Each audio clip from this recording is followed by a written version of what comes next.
Vous êtes nombreux sur les réseaux sociaux ou par email à me demander pourquoi vous devriez rejoindre Espoiric 2022 plutôt qu'un autre projet. Et c'est vrai que dans cette présidentielle qui s'annonce, il y a beaucoup de projets concurrents qui se sont déclarés. À cette question, je ne peux pas vraiment vous répondre autrement qu'en vous disant pourquoi j'ai choisi personnellement de m'impliquer dans ce projet.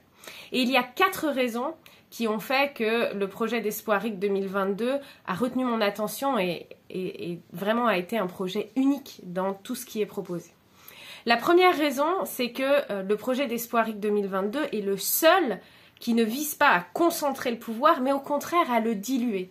Et aujourd'hui, notre pays est malade de cette concentration du pouvoir. En France, on ne peut plus respirer aujourd'hui, puisque le pouvoir est de plus en plus concentré dans un nombre très réduit de mains, en fait dans les membres du gouvernement.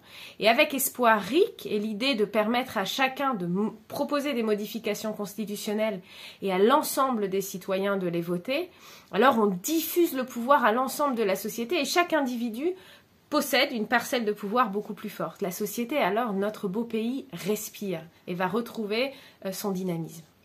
La deuxième raison, c'est que le projet d'Espoiric 2022 est le seul à proposer le référendum d'initiative citoyenne constituant, le seul qui donne la main aux citoyens sur la Constitution. En un mot, c'est le seul projet qui fait aujourd'hui des citoyens les patrons des élus, et non l'inverse.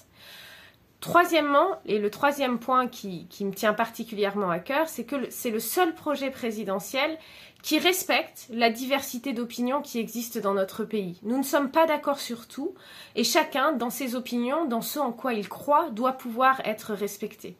Or, en instaurant un président arbitre, c'est-à-dire un président qui ne s'engage pas dans un programme de gouvernement ou sur des options politiques précises, on s'assure non seulement que les opinions des citoyens sont respectées, mais bien plus, qu'elles sont protégées, que chacun est protégé dans son droit d'exprimer ce en quoi il croit et ce qui est important pour lui.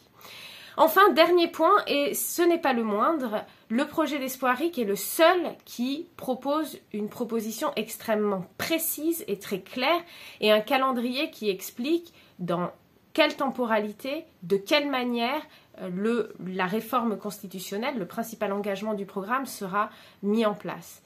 Et par ailleurs, le projet d'Espoiric est le seul qui aussi s'engage sur des sanctions à l'égard du candidat, c'est-à-dire moi, si cette promesse n'est pas respectée. C'est donc un projet auquel on peut faire plus confiance qu'aux autres projets aujourd'hui déclarés.